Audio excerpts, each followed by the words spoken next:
Family Eye Care, 2345 Mendon Road in Woonsocket, providing excellent eye care with state-of-the-art equipment and glasses made while you wait. Atlantic Family Eye Care, 765-5430. Mostly cloudy skies today with a high near 83 degrees and light and variable winds. There's a 60% chance of a shower or thunderstorm all day. Tonight, mostly cloudy skies, overnight low of 65, calm wind, and only a 30% chance of a leftover shower. Sunday's weather, mostly cloudy skies with a high near 89. Monday, 60% chance of showers and thunderstorms. 82 for a high temperature on Monday with partly sunny skies. Tuesday, sunshine and 85. Wednesday, sunshine and 88. Thursday, a 50-50 chance of some showers, partly sunny skies, 84. And on Friday, sunny, high near 82.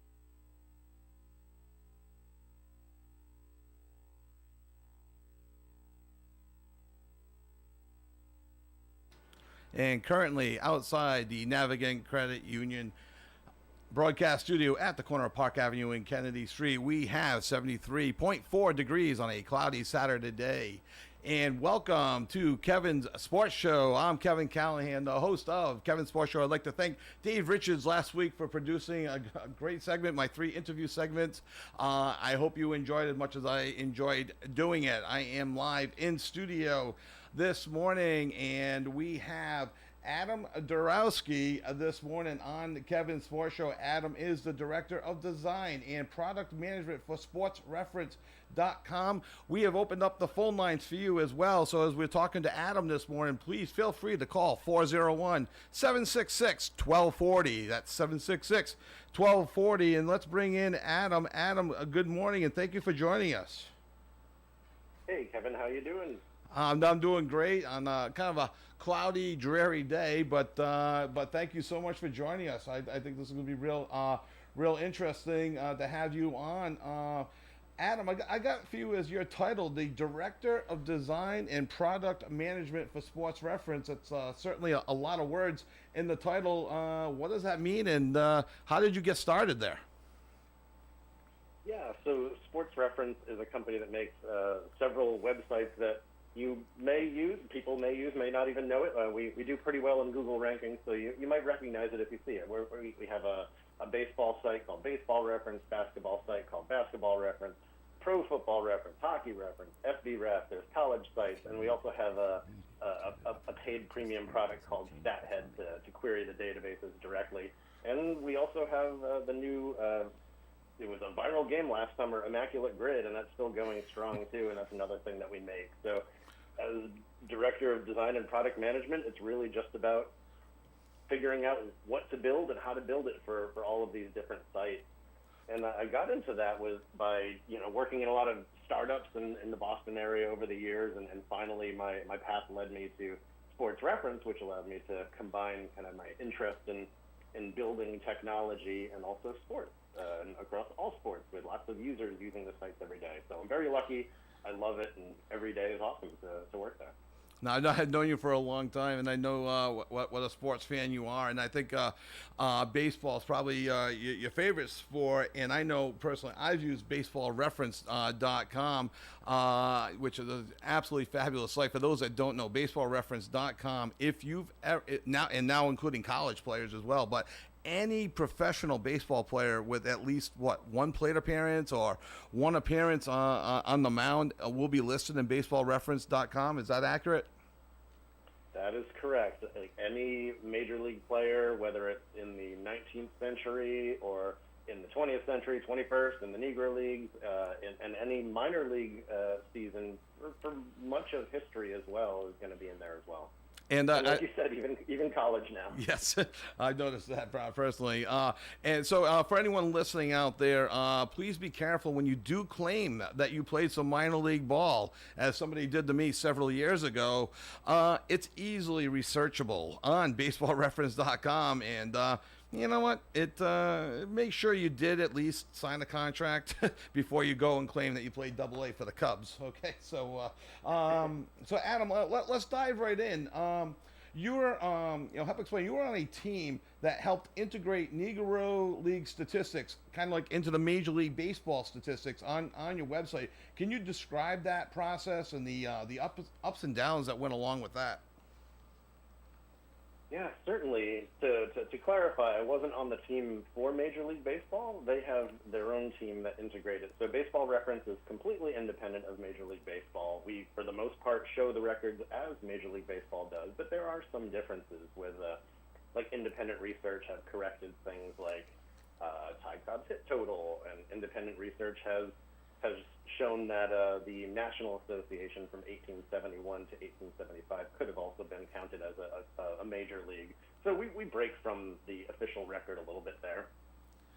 And you may remember in December of 2020, Major League Baseball made the announcement that 7 Negro leagues would be reclassified as major leagues, and their stats would be eventually integrated into the official Major League database.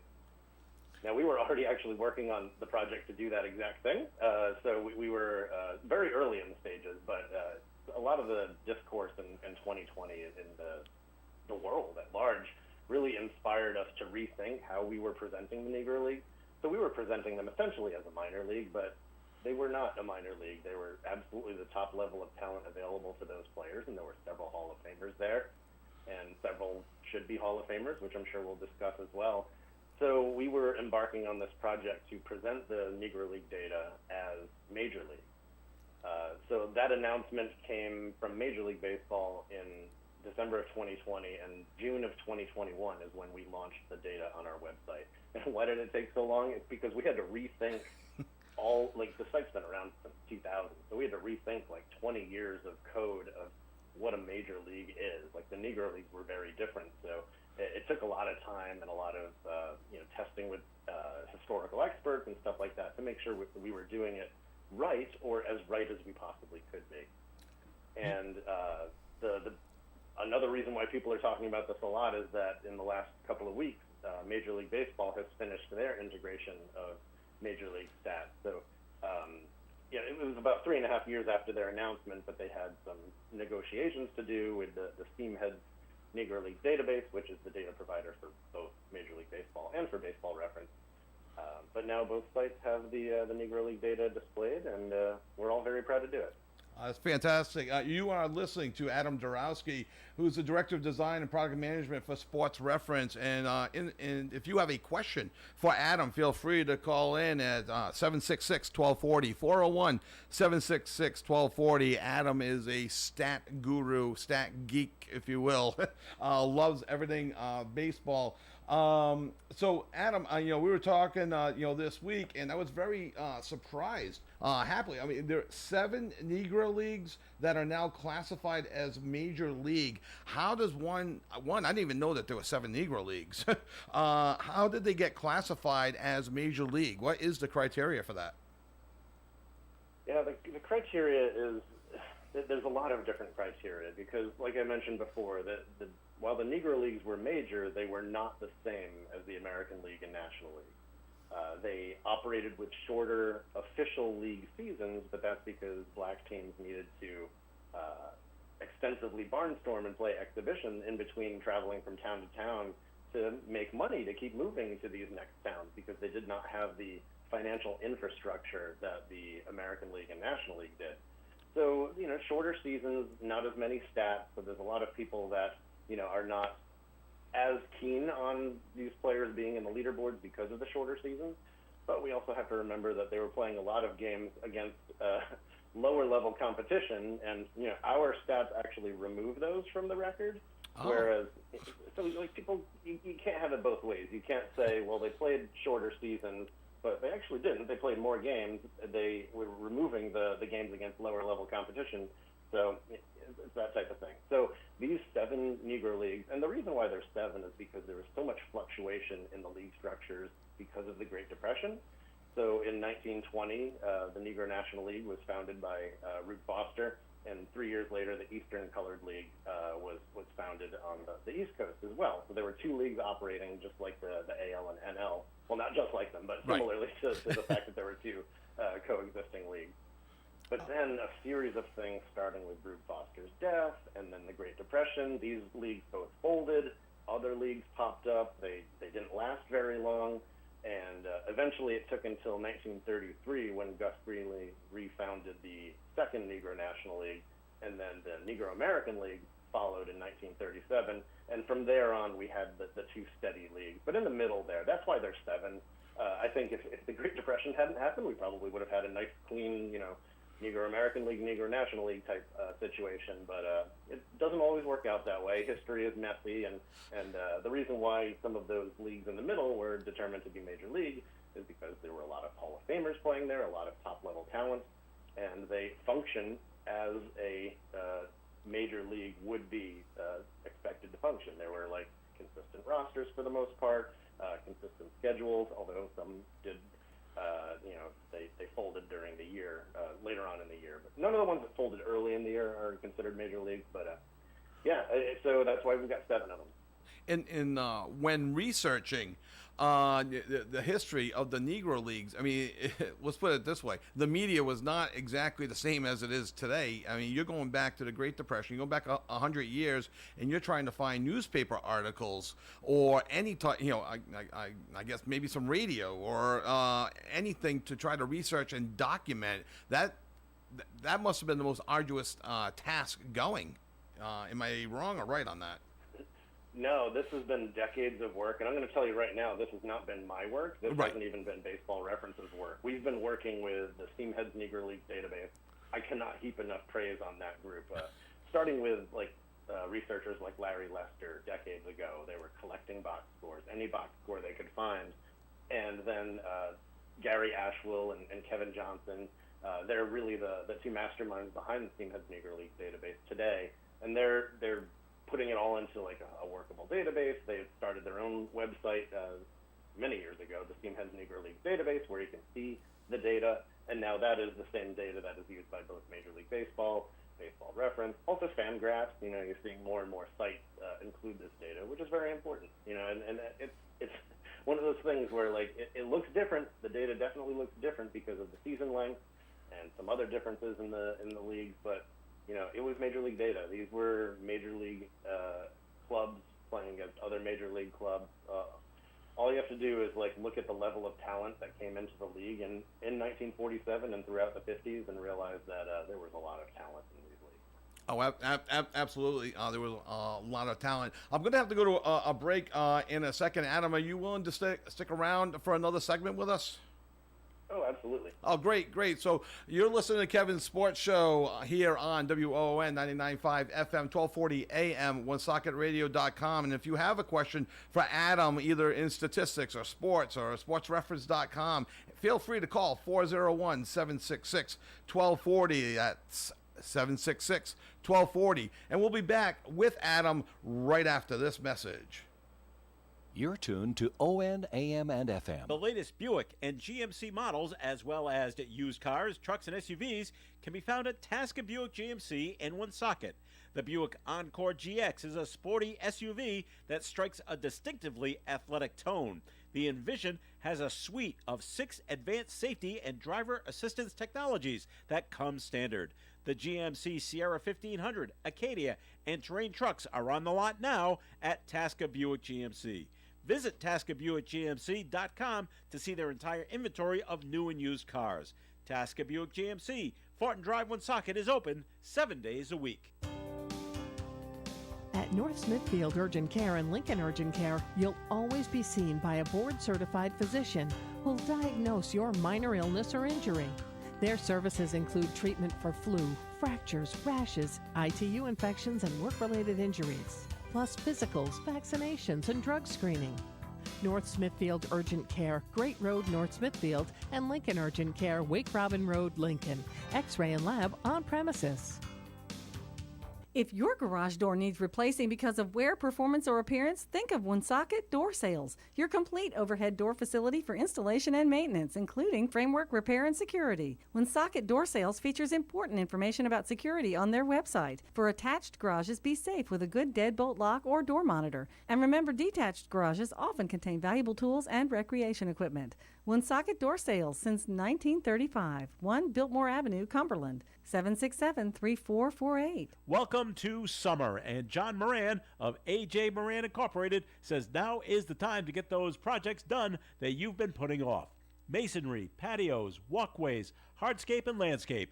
AJ Moran will work with you to create the design that you want. Your web destination to contact AJ Moran Incorporated is ajmoraninc.com or search AJ Moran Incorporated on Facebook. AJ Moran Incorporated has been servicing Massachusetts and Rhode Island for more than 30 years. Contact John Moran at 781-267-6827. 781-267-6827. AJ Moran Incorporated. And welcome back to ON Radio on SoccerRadio.com. I'm Kevin Callahan on Kevin's Sports Show. We have Adam Dorowski joining us. He is the Director of Design and Product Management for Sports Reference. If you have a question for Adam, feel free to call 766-1240, 401-766-1240. Adam, thank you for joining us here for the next segment. Yeah, you got it. I want to play a little devil's advocate for you, Adam, and get your thoughts. I've read and I've heard the argument that the stats that just got integrated from the Negro Leagues into Major League Baseball, thus changing, the hits leader and the overall average leader. What do you say about, it's kind of like a two-part question. Those should not be allowed into the Major Leagues because they were not, horrible reason why, but they were not Major League Baseball players. And the part two of that is, if you're going to allow those stats, should you now allow Sadahara O from Japan in his 868 home runs total? Or what about Ichiro's 1,278 hits that he got in Japan? Do you add that to his already impressive total of 3,000 in Major League Baseball? Yeah, to take the first one, it just seems so basic. Like, they were not allowed into the league. We know that when Black and Afro-Latino players were finally allowed into the league, it was the National League that really adopted them first. But they dominated the Rookie of the Year voting. They dominated the Most Valuable Player voting. Players who formerly played in the Negro League. And I think the question is, all right, fine, if you don't think that the Negro Leagues were of Major League quality, I think that you then have to turn the question around and say, well, then the AL and NL weren't either, because Babe Ruth was not facing Jose Mendez and Smokey Joe Williams and Bullet Rogan and Willie Foster and Rube Foster, and the list goes on and on. These top players that are Hall of Famers that were kept out of Major League Baseball at the time. So, if people want to go that route, I'm totally fine saying, well, then Major League Baseball started in 1947. But if not, then you gotta consider both sides. Now that's a great point. I had not actually heard anyone argue the opposite point like you just did. Ty Cobb with all his stolen bases, but maybe if I believe Cool Papa Bell was a catcher, maybe if he was catching some of the games, he would have thrown Ty Cobb out, and the stolen base percentage wouldn't have been as good as it was. Well, Ty Cobb, Cool Papa Bell wasn't a catcher, but he would have been the guy to steal more bases than Ty Cobb. Okay, there it is. But still, some of the great catchers from the Negro League, again, it's not the same competition. So that's a great point. And to your point, okay, MLB, in a way, you could make the argument started in 1947. That's a great point. I really like that. So if you have a question for Adam, please feel free to call in 766-1240 if you have a question about stats, baseball in general. Baseball, the sport more than any other sport really lends itself to the history of the game and the statistical makeup of the game more than any other sport. That's why I absolutely find this. I find it fascinating. I'd like to switch past just a little bit, Adam. You're not that much younger than me. You are younger than me, but you're not a 22-year-old stat nerd with all the. But you're a big proponent of like WAR and some of the other advanced stats. Basically, how do you get old guys like myself to wrap their head around some of the newer stats? And what are some of the newer stats that you like beyond old school average, home runs, RBIs?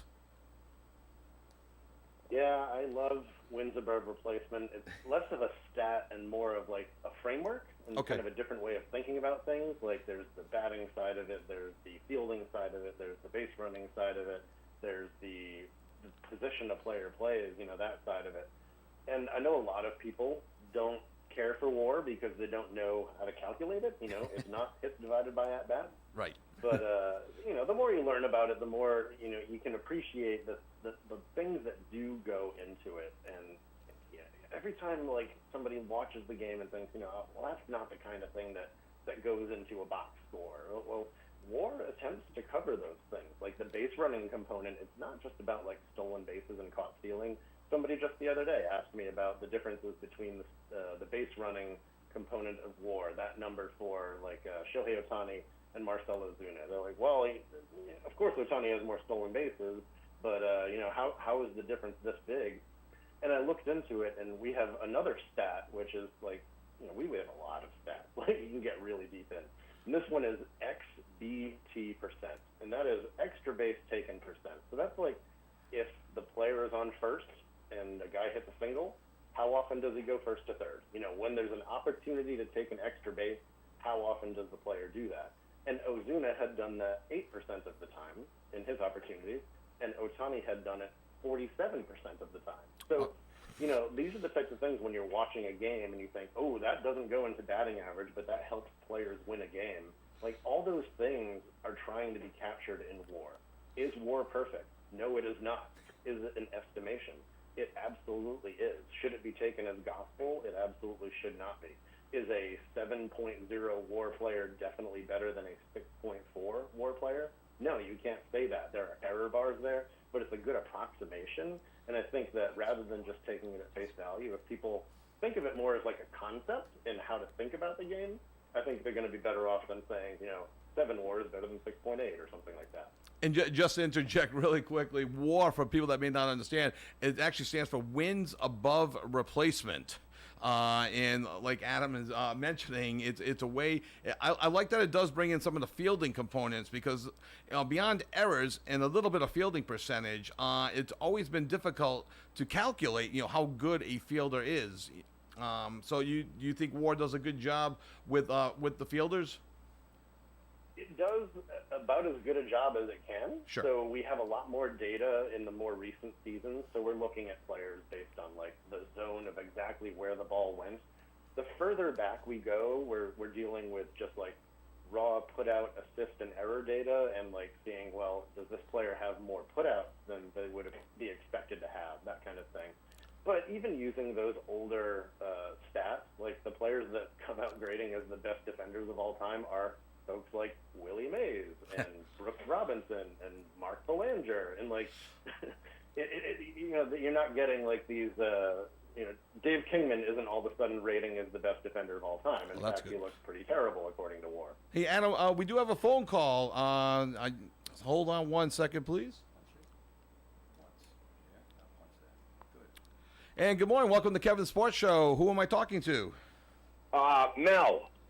Hey, Mel. How are you? Good, thanks.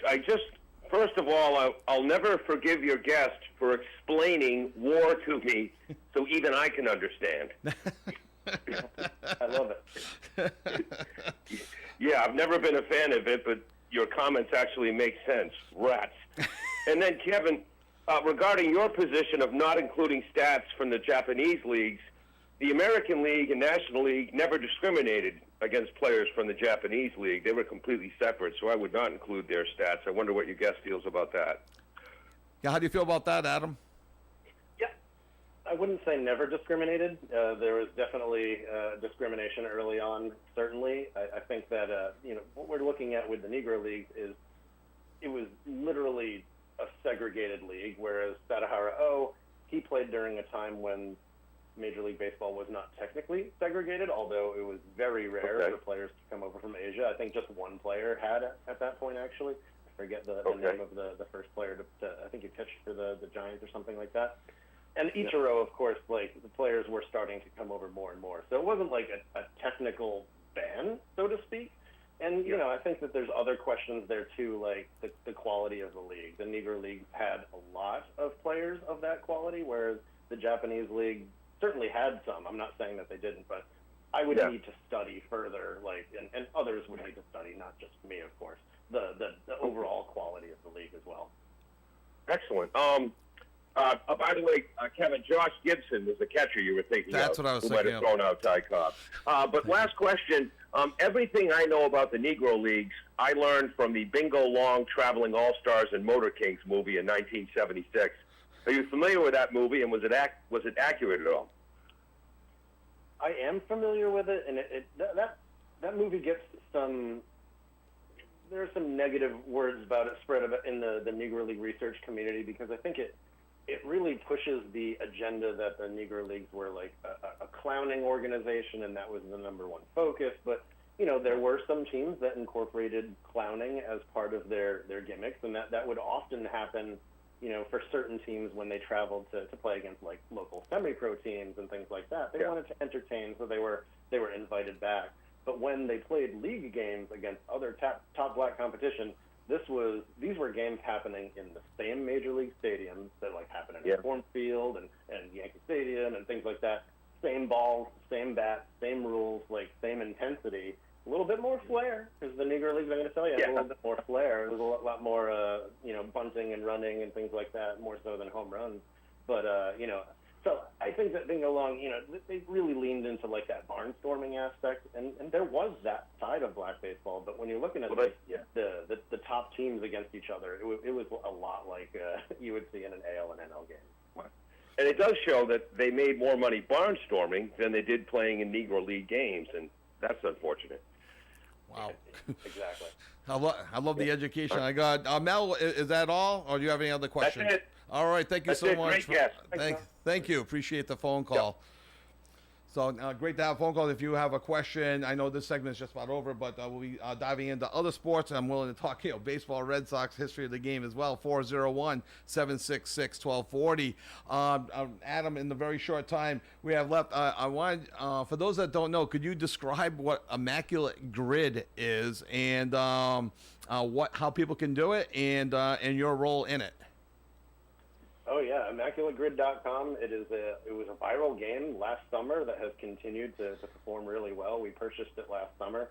It's a 3x3 grid. Like across the top, you've got 3 teams or 3 categories, and then down the side, you've got 3 teams and 3 categories, and you just try to guess a player who fits the 2 categories, like a 30 home run player for the Red Sox or someone who played for the Red Sox and the Braves.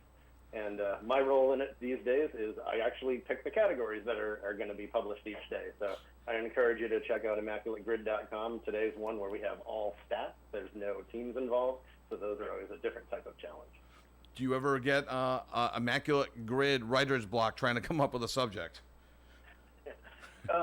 Happens more on the other sports. Baseball has this rich history. Yes. Like we have Immaculate Grid for all the other sports that we cover, and those can be a little trickier, especially the ones with less history. But baseball has so much history and so many stats that I have not run out of ideas yet, and I don't know if I ever will. All right. No, that's great. You've been listening to Adam Dorowski. Adam is the Director of Design and Product Management for Sports Reference. To check out some of Adam's work, baseballreference.com. Is going to sportsreference.com a good start as well, Adam? Yeah, that'll show you all the sites we have. All the sites. So sportsreference.com. Adam, I'd love to do this again in the future. Would you be willing to join us again someday down the road and talk more baseball? Because I got a bunch of questions I didn't even get to. Certainly, Kevin. This was great. Thank you. All right. Thank you so much. You've been listening to Adam Dorowski, once again, the Director of Design and Product Management for Sports Reference, sportsreference.com, here on ON Radio. We'll be back right after this on OneSocketRadio.com. The best variety of music. ON 1240.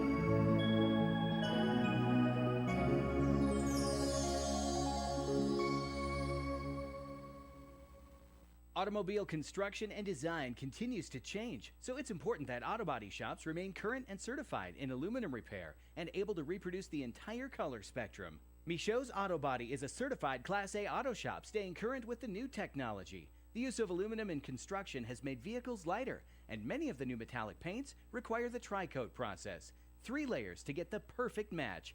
Michaud's Auto Body, a second-generation family business. 430 Privilege Street, Woonsocket. 769-1983. Tabitha Rose Photography is the photographer for an amazing experience. Hey, if it's time for your youth leagues, high school, or college team pictures, go to the website trosephoto.com, where you can book a private, semi-private, or whole team media day experience at Tabitha Rose Photography. In addition to the media experience for your player, Tabitha also specializes in lifestyle, studio, seniors, engagements, and boudoir sessions. trosephoto.com is the web destination for you, and please be sure to click on the Media Experience tab and be wowed by Tabitha Rose Photography. If you're celebrating a major event, regardless of the reason, Michael's Meats of Cumberland can elevate your next meal from ordinary to extraordinary, with meats so good your guests will ask you where you got them.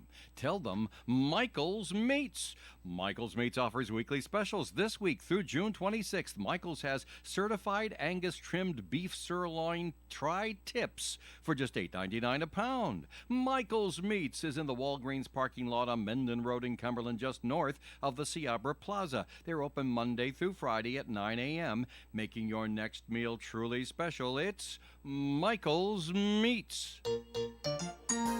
This ONAM and FM forecast brought to you by Dean Bank, with nearby offices in Blackstone in the Park and Shop Plaza and Bellingham at Crooks Corner, or 24/7 at deanbank.com. Mostly cloudy skies today with a high near 83 degrees and light and variable winds. There's a 60% chance of a shower or thunderstorm all day. Tonight, mostly cloudy skies, overnight low of 65, calm wind, and only a 30% chance of a leftover shower. Sunday's weather, mostly cloudy skies with a high near 89. Monday, 60% chance of showers and thunderstorms. 82 for a high temperature on Monday with partly sunny skies. Tuesday, sunshine and 85. Wednesday, sunshine and 88. Thursday, a 50-50 chance of some showers, partly sunny skies, 84. And on Friday, sunny, high near 82. And currently outside the Navigant Credit Union broadcast studio at the corner of Park Avenue and Kennedy Street, we have 74.5 degrees on a cloudy day. And welcome back to Kevin's Sports Show here on ON Radio every Saturday morning from 9 to 10. Thank you again to Adam Dorowski, sportsreference.com. If you are a sports nut, baseball nuts, please go check out sportsreference.com. It is a great free site and started a couple of years ago, including college baseball players in the Division III level as well. I know that for a fact. Our phone lines are open, 401-766-1240. I'd like to go around kind of locally and a couple local announcements, really big. I'd like to congratulate Woonsocket High School hammer thrower Adelaide Karen, a junior, for not just competing, but becoming the first Woonsocket High School athlete ever to win the New Balance Nationals last weekend at Pennsylvania's Franklin Field. Her final throw, a personal best of 182 feet 1 inch, was just 4 feet away from the all-time scholastic record. Karen, again, just a junior, so she'll be a senior next year, will be heading to Fitchburg State next week to compete in the Junior Olympics. We are actually working on getting her in studio, hopefully in a couple of weeks. She is already getting some Division I offers, great for the local community, great for Adelaide Karen. And over in Cumberland, just announced 2 days ago on Thursday, Cumberland women's soccer player Nicole Cal has just been named the 2023-2024 Gatorade Girls Soccer Player of the Year after a 21-goal, 7-assist season for the undefeated state champion Cumberland Clippers back in November. Cal had points in every single game during the season, including 2 assists in their 3-1 state title victory over Mount Hope. She has committed to play D1 soccer next year at Lemoyne College in New York. Congratulations again to Nicole Cal of the Cumberland High School Clippers. Phone lines are open at 401-766-1240. We invite you to share your thoughts. I'd like to jump right in on the obvious, the Boston Celtics. It's yes, they did it earlier in the week, right after last Saturday's show aired on Monday.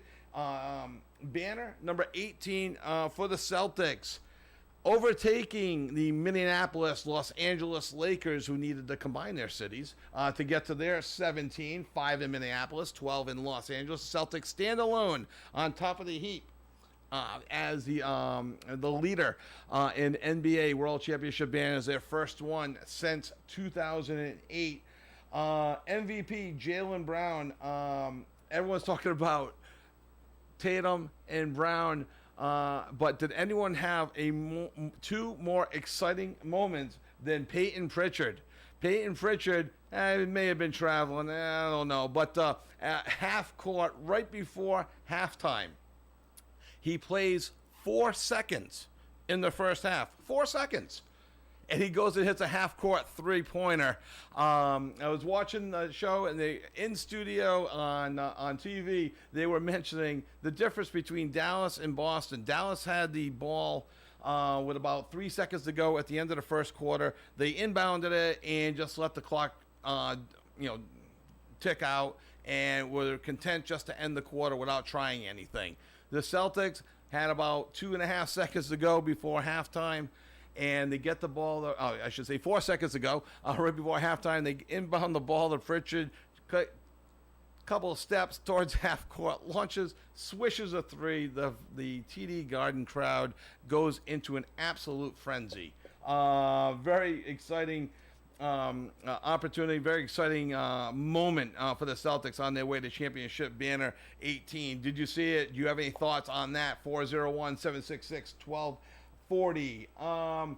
Could not be happier than for 17-year veteran Al Horford, the glue, all the players saluting Big Al in his second stint with the Celtics, 17-year career.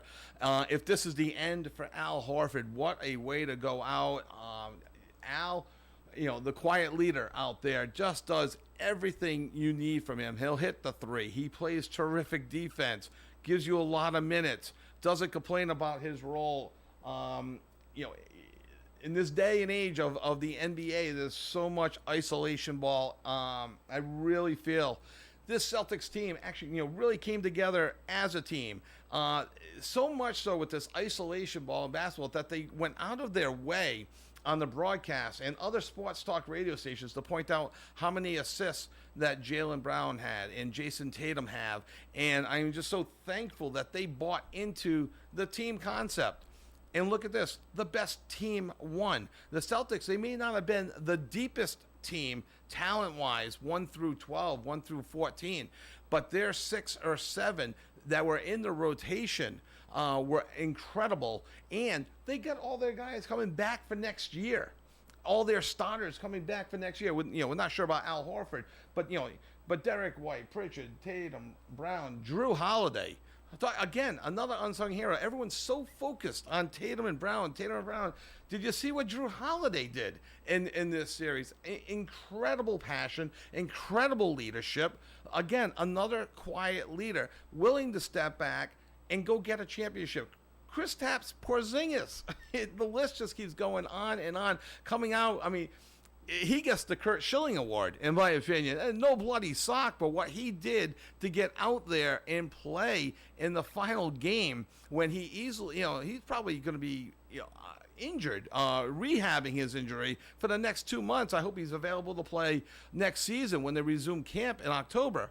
But to do everything he possibly could to come out and play in Game 5 over Dallas, and what an emotional spark Porzingis gave the Celtics and their fans this postseason, and specifically in the championship final, could not be stated enough. If you have any thoughts on the Celtics, 401-766-1240. Again, as mentioned when I was speaking with Adam earlier, you get older guys, like myself, that get a little bit stuck in their ways, and I may not be like the biggest fan of the NBA compared to when I grew up. And I grew up with the 85-86 Celtics, going back to, when Bird came into the league. I was 9 years old, so I don't even remember 74 and 76. Never mind the dynasty run through the 60s, which is absolutely incredible. But there is just no denying how dominant this Celtics team were in history. And don't give me any of that. They had a easy ride through the playoffs. If I remember correctly, the greatest team that anybody will argue is the 85-86 Celtics, and they beat the Houston Rockets 4-2. So the Celtics actually lost 2 games to Houston in 1986, and Houston, I think, was pulled a major upset over the Lakers. I believe that Houston wasn't even a 500 team; they were barely a 500 team. So, and nobody brings that up. This easy ride is it's no good. I mean, it's ridiculous. The Celtics won. If all these other teams were supposed to win, they lost. Every team had injuries. We just talked about Porzingis and his injuries. It's every team has them. The Celtics overcame. So really quick, back to just how dominant the Celtics were in the playoffs. They went 16-3 in the playoffs. They finished their season overall with an 80-21 record. I believe the 85-86 Celtics, again, my favorite team of all time, went 82-19. So only separated by a game and a half. And not, I don't think this could be overstated enough. Led by Johnston, Rhode Island, former Hendricken grad, Coach Joe Mazzulla, just his second season. Joe Mazzulla becomes the second youngest coach ever to win the title at age 35. Who's the youngest coach ever to win it? Bill Russell. How's that for great company? Season, capped by a parade yesterday. Over 1 million people in Boston. So where does this Celtics team rank in your mind compared to some of the great Celtics teams of the past? Maybe you go back further than I do. You remember the Dave Cowens teams of the 70s, or maybe even the Bill Russell, Bob Cousy, John Havlicek, Tommy Heinsohn days of the 60s. Where does this team rank in your mind? Feel free to call in with your thoughts, 766-1240. A Joe Mazzulla story. Coach of the Celtics. I just heard the other day, and you've seen some of his interviews. He won't play the race card. He won't play the young coach. He just wants to coach the team, and he's a man of faith. And an interesting story. He was in 2018, he was coaching a Division II basketball team when Danny Ainge, the general manager of the time of the Boston Celtics, offered Joe Mazzulla an assistant coach job with the Celtics. Mazzulla said no because he had just promised a Division II recruit that he would be his coach the following year, and that's what led that player to commit to the Division II college that Joe Mazzulla was coaching at. Not knowing exactly how much money Joe Mazzulla was making as the Division II head coach, but I can guarantee you that the money he was making at Division II was missing a couple of zeros that would have been on his contract as a Boston Celtics assistant coach. A man of faith, a man to his word. There's been some funny descriptions about him as kind of like a crazy coach or whatever, flies by, goes off the rails sometimes, like coaches a different style than other coaches. The Celtics bought into it this year. So what a fantastic run for the Celtics. And again, 16-3 in the playoffs. Remarkable. We're going to take a quick break here on WOONradio.com, WoonSocketRadio.com, 1240 AM, 99.5 FM. We'll be back. Feel free to call 766-1240. I want to hear your thoughts after this on WoonSocketRadio.com. ON 1240. The latest Buick and GMC models, as well as used cars, trucks, and SUVs, can be found at Tasca Buick GMC in Woonsocket. The Buick Encore GX is a sporty SUV that strikes a distinctively athletic tone. The Envision has a suite of 6 advanced safety and driver assistance technologies that come standard. The GMC Sierra 1500, Acadia, and Terrain trucks are on the lot now at Tasca Buick GMC. Visit TascaBuickGMC.com to see their entire inventory of new and used cars. Tasca Buick GMC, Fortin Drive, Woonsocket is open 7 days a week. Youth leagues and high schools, it's trophy and award season. And when you need to crown your champions and award your MVP, B&M Printing Trophies and Signs is where you should turn. B&M Printing, Trophies and Signs, in business since 1982. Owner Carmel Therian offers much more than trophies. They're experts in banners, yard signs, flags, and they'll handle all your printing needs as well. Open Monday through Friday, 9:30 to 5:30. B&M has pickup and delivery service available. To see everything that B&M Printing, Trophies and Signs has to offer, go to bmprintingweb.com or stop by 1300 Menden Road in Cumberland across from the historic St. Joseph's Church. Featuring traditional dishes from Mexico to your table is Bandito's Mexican Restaurant, 2120 Diamond Hill Road in Woonsocket. Bandito's Mexican Restaurant is your go-to place for tacos, burritos, tequila, margaritas, and more. So today, when you're wondering where to get the best Mexican food in Woonsocket, remember Bandito's Mexican Restaurant. Bandito's, with locations on Broad Street in Cumberland, Park Street in Attleboro, and soon in Pawtucket, is open daily at 12 in Woonsocket. They can diagnose and repair just about anything at State Line Service.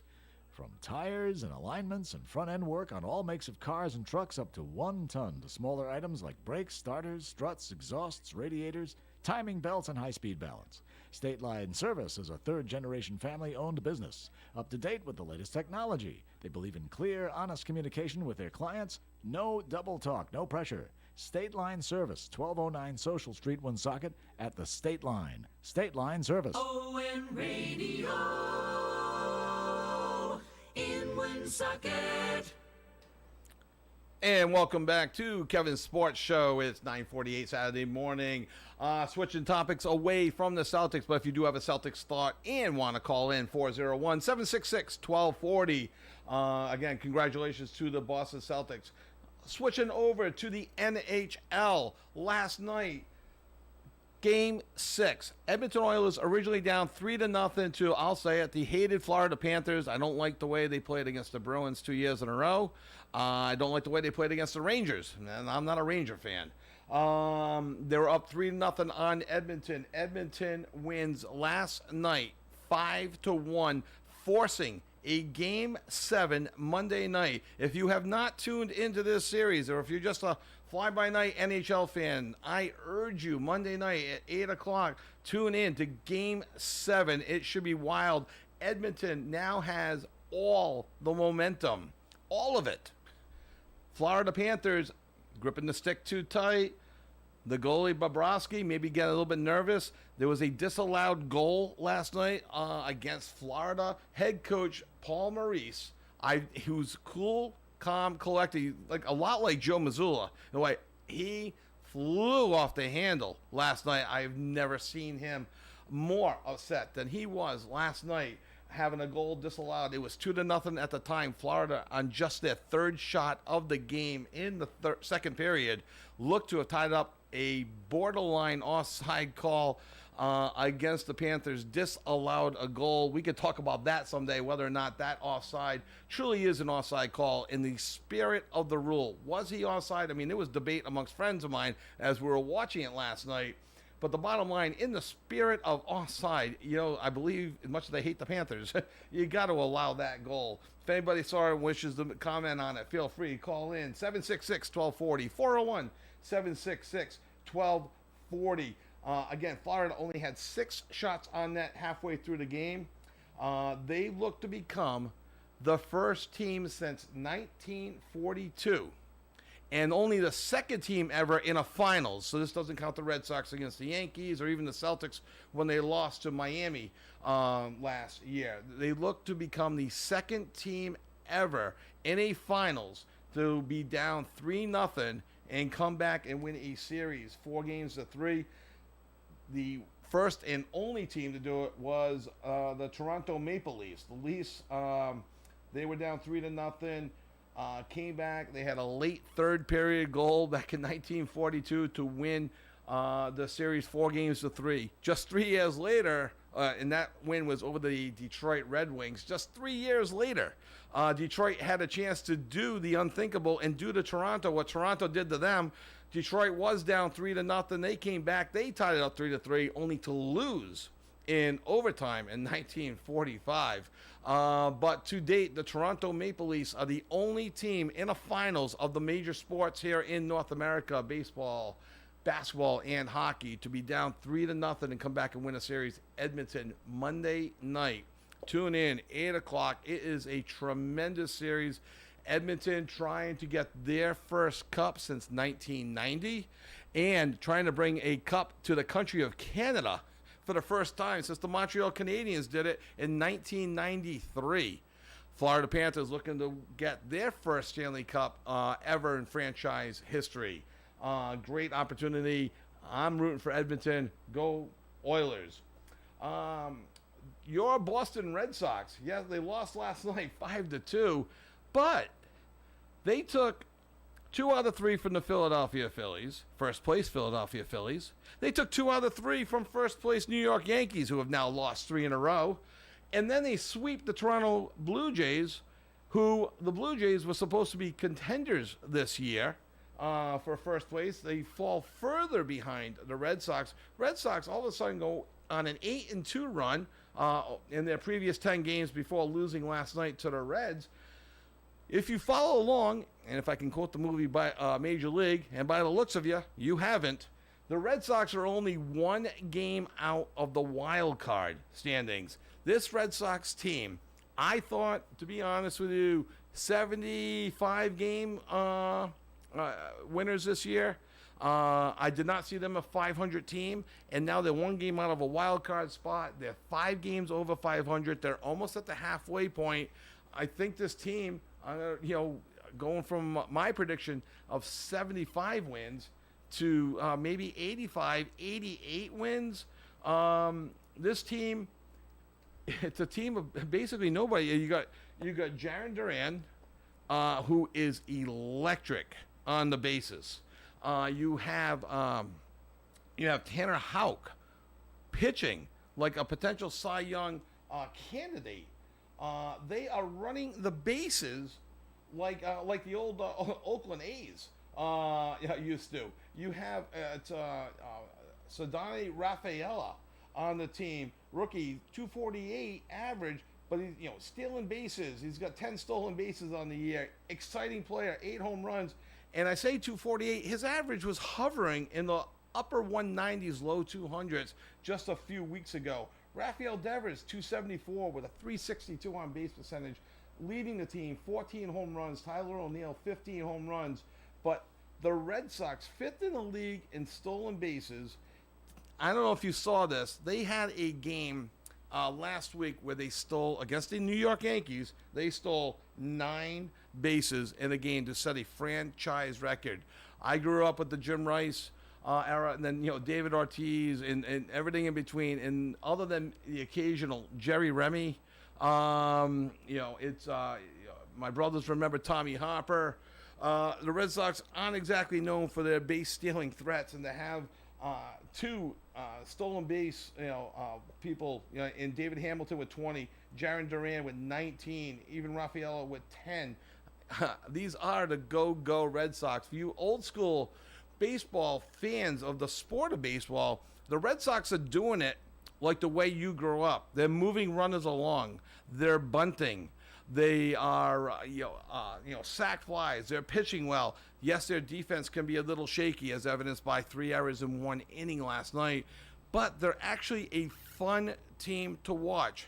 So, you may have a dislike, an immense dislike for John Henry and the ownership of the Boston Red Sox and the way they're approaching this season. But if you listen to the interview last week with Bill Wanless of the Worcester Red Sox, what is coming up through the Red Sox system in Portland, AA, in Worcester, AAA, at the major league level, you have some exciting players on the Boston Red Sox.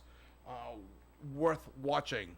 I'll go a little off topic here. In my opinion, there is really only one player I do not like watching. I was his biggest supporter for many years, and finally, I just can't do it anymore.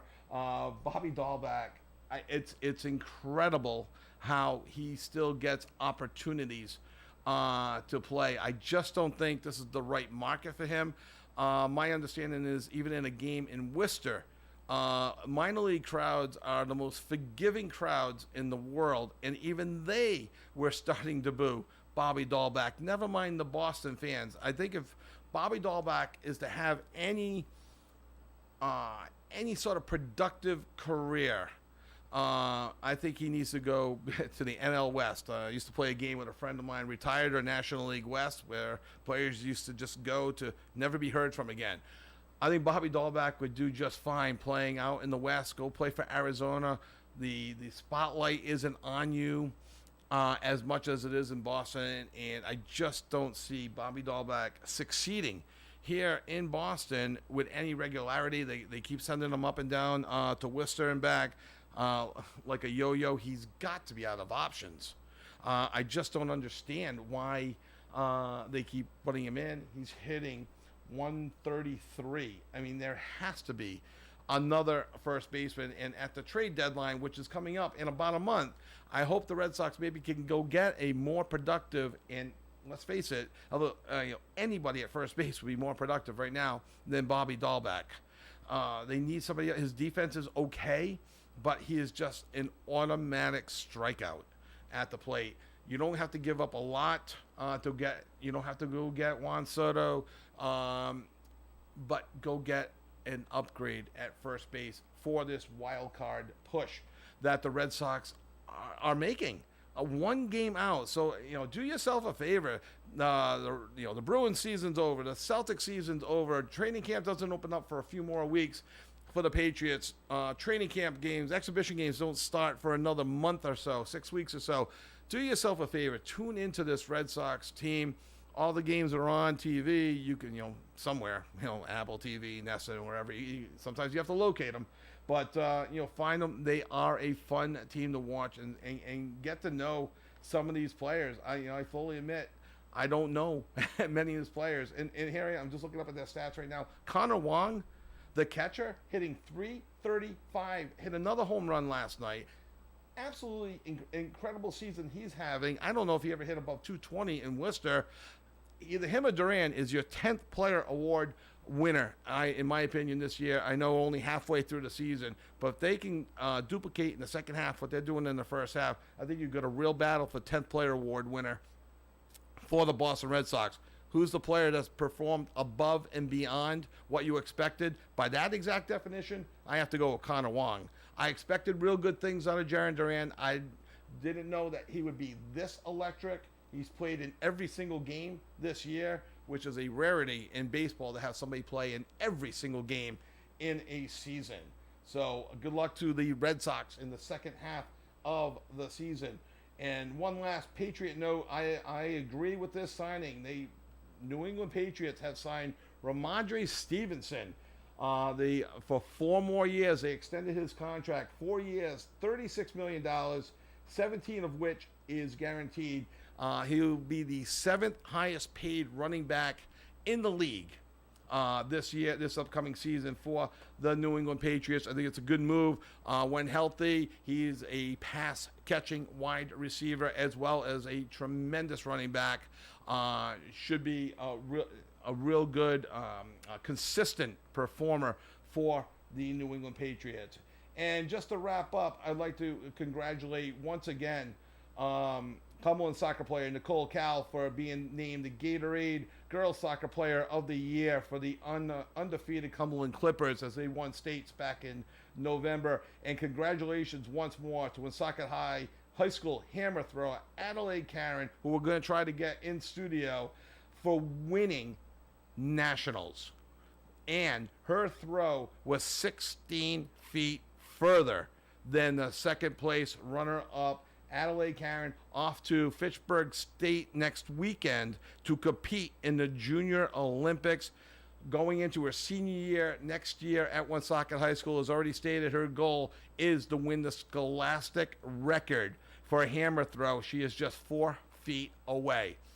Thank you all so much for tuning in to Kevin's Sports Show here on WOON, 1240 AM, 99.5 FM, WoonsocketRadio.com. And we will see you next week at 10 o'clock. Special thanks to Tabitha Rose Photography, John Moran, Michael's Meats, B&M Printing, and Banditos for being sponsors on the show. Thank you all very much and have a great weekend.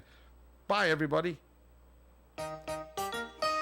Broadcasting live and local daily from the Navigant Credit Union broadcast studio at the corner of Park Avenue and Kennedy Street. This is WOON Woonsocket Radio.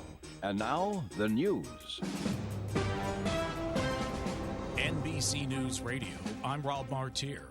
One person is dead and at least 7 others have been injured after a shooting at a nightclub in Louisville. The gunfire erupted early this morning, with authorities saying most of those hurt suffered non-life-threatening injuries.